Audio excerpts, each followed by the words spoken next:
रामपुर गांव में मनोज नाम का एक लड़का रहता था। उसका कद बहुत छोटा और रंग बहुत काला था। सभी गांव वाले उसका मजाक उड़ाया करते थे। उसे कभी बौना तो कभी कालू कहते थे। लेकिन मनोज का दिल बहुत साफ था। उसे गांव वालों की बात का बुरा तो लगता था, लेकिन वो कभी भी किसी से कुछ नहीं कहता था और सबकी मदद करता था। मनोज के घर के आंगन में एक घना पीपल का पेड़ था। वो अपने दिल की सारी बातें उस पेड़ से किया करता था। एक दिन मनोज पेड़ से बातें कर रहा था। मेरे प्यारे दोस्त, देखो सब मुझे चिढ़ाते हैं, लेकिन मैं किसी की बात का बुरा नहीं मानता। आखिर मैं जैसा भी हूँ, इसमें मेरी क्या गलती? भगवान ने ही मुझे ऐसा बनाया है। तभी मनोज के घर हरिया और रामू आए और कहने लगे, अरे मनोज, तू यहाँ खड़े होकर पेड़ से बात कर रहा है और वहाँ गांव वालों पर बहुत भयानक आफत आने वाली है। आफत? कैसी आफत? साफ साफ बताओ, हुआ क्या? तुझे पता है, हमारे गांव के पास से गुजरने वाली नदी में अब थोड़ा ही पानी बचा है और वो सूखने वाली है। अगर ऐसा हुआ तो हम सब बड़ी मुसीबत में आ जाएंगे। इस समस्या के समाधान के लिए गांव वाले चौपाल पर इकट्ठा हुए हैं। तो चलो फिर हमें भी चौपाल पर जाना चाहिए। तीनों जब चौपाल पर गए तो सभी लोग पानी की समस्या पर विचार कर रहे थे। तभी सरपंच का बेटा बिरजू मनोज का मजाक उड़ाते हुए बोला, अरे रामू, ये पानी की समस्या बहुत बड़ी समस्या है। इतनी बड़ी समस्या के लिए तुम इस बोने को लाए हो? ये बोना क्या कर लेगा? तभी तो इसे लाए हैं। कुछ नहीं कर पाएगा तो कम से कम हमारा मनोरंजन ही कर देगा। ये बोलकर सब लोग मनोज पर हंसने लगे। उसके बाद सब गंभीर होकर पानी की समस्या पर बात करने लगे। मनोज ने थोड़ी देर कुछ सोचा और फिर डरते हुए बोला, सरपंच जी, अगर आप इजाजत दें तो मैं कुछ बोलूं? तू कुछ मत बोल, तेरे शब्द भी तेरे रंग की तरह काले होंगे। रामू की बात सुनकर सभी लोग हंसने लगे, लेकिन सरपंच ने सबको चुप कराते हुए कहा, चुप हो जाओ सब, ये समस्या बहुत गंभीर है। हमें सबकी बात सुननी चाहिए। मनोज, तुम बेझिझक बोलो, क्या बोलना चाहते हो? डरने की कोई जरूरत नहीं है। सरपंच जी, क्यों ना हम अपने गांव में कुआं खोद लें, क्योंकि नदी में पानी कम है लेकिन खत्म नहीं हुआ।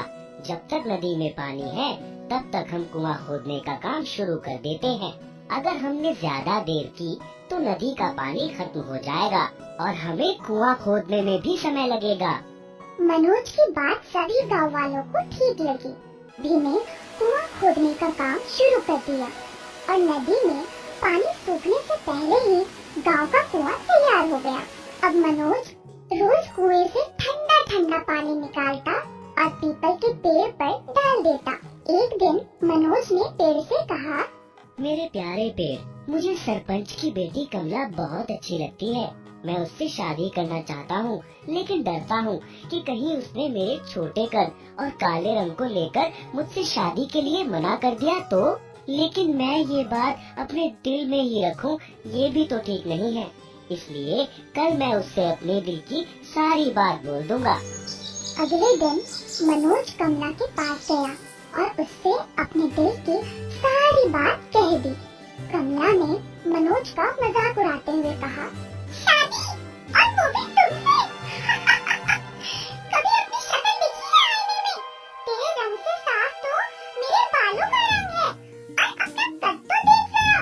मेरे साथ चलता है तो ऐसा लगता है कि कोई बच्चा चल रहा है। भला तेरा और मेरा क्या मेल? कमला ये कहकर वहाँ से चली गई और मनोज उदास होकर घर आ गया।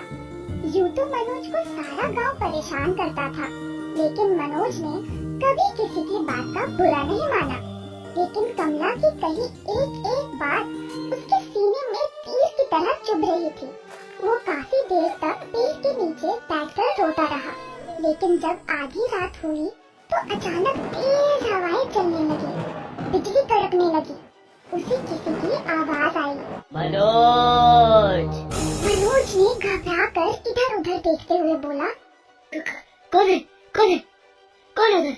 मैं हूँ तुम्हारा दोस्त, पीपल का पेड़। क्या? बोलते नहीं हो। आज कैसे? क्या तुम भी बोल सकते हो? हाँ मनोज, मैं भी बोल सकता हूँ और तुम्हारी सब इच्छाएं पूरी भी कर सकता हूँ। आज तुम बहुत उदास थे, मुझसे देखा नहीं गया।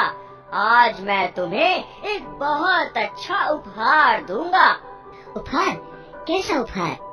तुम अपनी आंखें बंद करो।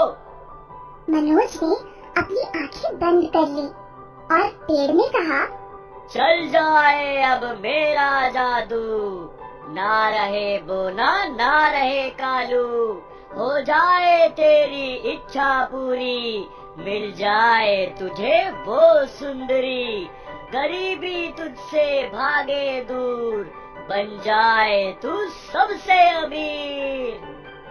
पेड़ के ऐसा कहते ही चारों तरफ पत्ते उड़ने लगे और देखते ही देखते मनोज एक बहुत ही सुंदर लड़के में बदल गया। उसके शरीर पर बहुत अच्छी पोशाक थी और उसका पुराना घर अब नए घर में बदल गया। उसके आसपास सोने चांदी से भरे मटके रखे थे।